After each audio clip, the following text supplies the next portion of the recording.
Hey guys, it's Finn17 and back in the video, and today I got some Madden updates for you guys regarding Madden 26. Now these are regarding Evo and traits, which are two new things in the game that are coming to, of course, the next version, but I'm going to detail how each of those is going to work exactly to you guys today. Before we do start, make sure to leave a like on the video, join my Discord server, link will be in the description, and let's try to get 100 likes on this video. That'd be awesome. And the post notification shout out, because to these people on screen right there, thank you for having your post notifications on. If you guys doing a post notification shout out, make sure to be subscribed, have notifications on, being the first people to comment on my videos.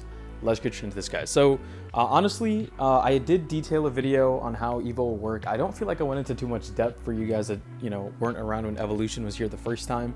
So here is exactly how both of those things are going to work. And shout out to Doc in the Discord and Retired Doctor on Reddit for the post that I'm about to read. He made a comprehensive guide, so that's awesome of him, so I can easily explain it to you guys. All right, so here we go. Here's the Reddit post, by the way, by Retired Doctor. Again, shout out to him for this. So this is exactly what it says about Evo. Rare plus rarity cards, rare, epic, iconic, mythic, etc. will be eligible for Evo. You can Evo a card at any time in the season. So for example, instead of taking an S1 iconic card and Evoing it incrementally from a 90 to a 92 to a 94, 96, 98, as the season progresses, you can automatically take it from a 90 to a 98 overall card in S5 at no difference in the cost, which is awesome. So players are going to be relevant for much longer. You won't just discard it after, X amount of time.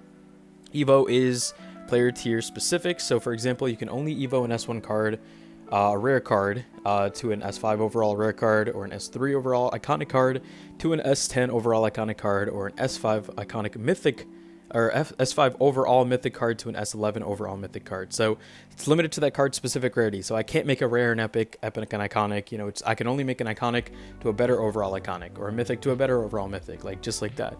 It's not position specific, so you can upgrade a DB card using a center card, as I aforementioned. Just has to be the same rarity. The Evo process costs one single player card and X amount of Evo tokens, which are new currency that are obtainable via different aspects of the game.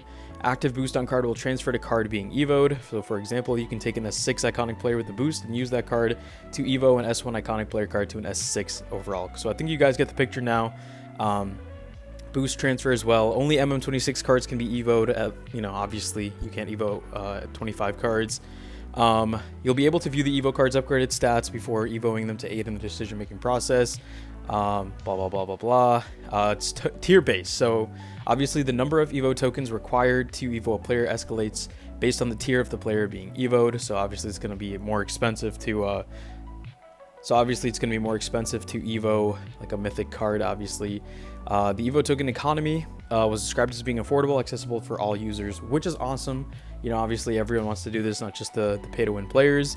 As far as traits, traits and cards are separate of one another. Traits are not preset to cards. You can apply traits to cards in your lineup and unapply them as well. They impact single or multiple positions, and we saw the example with that Trayvon Walker.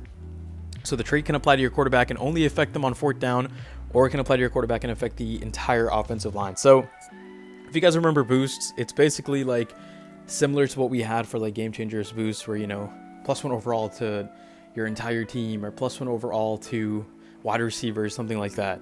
So it's similar to that. Or in Madden 17, if you guys remember, we had like a +1 overall in the fourth quarter or something to cards. So I don't know if that actually did anything, but we got that back basically. So there's going to be different scenario traits.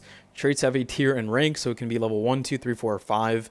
There's 22 distinct traits at launch, which is pretty cool. Only one of the 22 directly shows a stat overall change to a card. The rest are about certain conditions. Therefore, they are very specific. For example, increased passing success on fourth down plays, or increased overall offense ability in the red zone. The number of trait slots is tier-based. Traits are obtainable via different currencies, which are obtainable via field passes, journeys, trades, and other aspects of the game.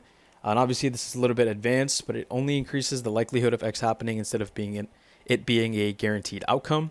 For example, they may increase the percentage chance of success of a stiff arm, truck mood, etc. Happening. So they don't expire, which is awesome, and free-to-play players can obtain the top traits in the game. All things you love to see. So that is pretty much going to be it, guys. Hopefully this puts all that stuff into more perspective for you guys. You guys can understand that. If you have more questions, leave them in the comments down below. Thank you guys so much for watching. See you in the next one.